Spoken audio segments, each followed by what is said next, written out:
Como é possível, eu pergunto, alguém gravar vídeo cheio de ódio, alguém gravar vídeo incitando ao ódio, falando da necessidade de destruir a dignidade humana, de incitar a violência e ao mesmo tempo posar de defensor dos preceitos evangélicos? Ou seja, eu uso o evangelho e uso a vida de Jesus, a quem eu digo seguir, para defender a violência, a tortura, a pena de morte e a destruição das pessoas. Adapto Deus ao meu universo moral. E aí o Deus customizado tem seu aspecto mais trágico. Faço Jesus defender a pena de morte, sendo que ele sofreu a pena de morte. Defendo a tortura em nome do bem, quando o supremo bem foi torturado. E excluo pessoas que não mereceriam a misericórdia ou a compaixão em nome do Deus da misericórdia e da compaixão. Será que essas pessoas, que eu estou chamando, entre aspas, homens de bem, leram o mesmo evangelho que eu li? É a eliminação da culpa provocada por alguns religiosos e por alguns discursos religiosos que torna esse tipo de religioso problemático, sem generalizar.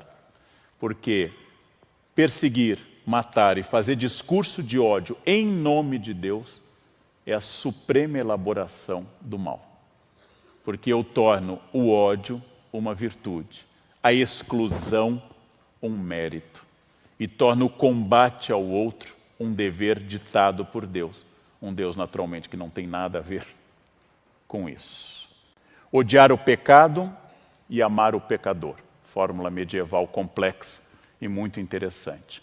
Eu odeio que você seja um ladrão, porque roubar é errado, fere aos princípios básicos da sociabilidade. Eu odeio que você roube e vou fazer de tudo dentro da lei e dos direitos para que você pare de roubar, porque é errado roubar. Porém, eu não te odeio porque você é um ser humano. Eu odeio o ladrão, não simplesmente o ser humano que rouba. Preceito medieval que foge à nossa ideia de bandido bom é bandido morto. Porque bandido bom é bandido morto é uma frase do paganismo. É uma frase daqueles que não conheceram a Jesus. É frase de um romano sem batismo, de alguém que jamais teve contato com o evangelho e desenvolvia a ideia de que a justiça é a punição e a eliminação de quem eu considero desviante. O curioso não é a incoerência natural de todos nós, de mim, de qualquer pessoa, mas é afirmar a violência em nome de Jesus. Isso é o mais extraordinário. Sabe que o ódio e a violência são condenados de forma explícita e direta no Sermão da Montanha, núcleo duro do cristianismo. Que Jesus recriminou o impulso de Pedro, que ao cortar a orelha do soldado romano, Cristo restaurou essa orelha e anuncia ao apóstolo: aquele que usar a espada será punido pela espada. Aquele que empunhar a arma será castigado pela arma. Eu não vim trazer a espada, eu vim trazer a paz. Princípio magno do mestre, horas antes de ser torturado e morto. Pela natureza da encarnação de Jesus e de sua morte sob tortura, todo e qualquer cristão nasce com a obrigação de ser inimigo da tortura e da violência. Porque, afinal, Jesus foi torturado e condenado à morte, de forma injusta. Todo corpo humano faz parte do corpo de Cristo. Princípio teológico comungado por quase todas as expressões cristãs.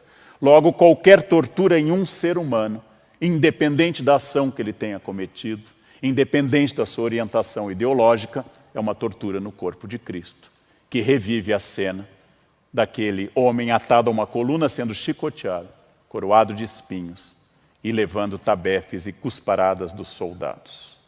A tortura é oposta ao cristianismo.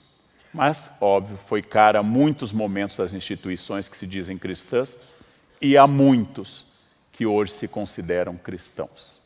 Elogiar a tortura é o gesto mais poderoso para dizer que eu sou inimigo de Cristo, inimigo da fé. Obrigado.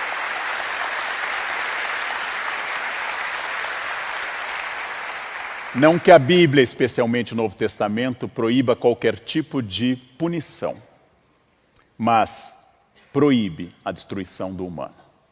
Mesmo que eu tenha que reter alguém para que não seja um perigo social, isso deve ser feito com respeito. Mesmo que a pessoa tenha errado como adúltera, eu não tenho que dizer, atirem à vontade a pedra, porque ela não é uma pessoa de bem. Jesus diz, quem não tiver pecado, atire a primeira pedra. Os homens de bem, entre aspas, porque naturalmente há homens de bem, há mulheres de bem, há pessoas de bem, de fato, mas eu vou usar essa expressão no sentido usual das redes sociais. Os homens de bem proclamam que os direitos humanos são para os humanos direitos. Frase contraditória, que eu ouvi várias vezes. Chamamos em filosofia isso oxímoro, contradição em termos. Ou seja, se são direitos humanos, pertencem a todos os humanos. Pertencem inclusive aos políticos. É tão radical essa frase, que nós devemos dizer que todo senador tem direitos humanos. Todo deputado, todo presidente tem direitos humanos, porque ele é inerente à espécie humana. Não há direitos humanos porque eu pago impostos. Não há direitos humanos porque eu, Leandro, trabalho 14 a 16 horas por dia. Eu não tenho nenhum direito a mais do que a pessoa que não trabalha. Todos temos direitos humanos. Todos. Absolutamente todos, porque, como diz a expressão, são humanos. Com isso, nós temos que pensar que esses achismos, esses truísmos, que entram em conflito aberto com a vida de Jesus, que afinal, se alguém se deu ao trabalho de ler os 4 evangelhos, a frase é absurda. Jesus escolheu preferencialmente pecadores, desviados da sociedade, e fugiu dos doutores da lei e dos homens de bem da sua época. Jesus procurou as pessoas excluídas, os publicanos, as prostitutas, a adúltera, e disse que viera para eles e não para os que não precisavam de salvação.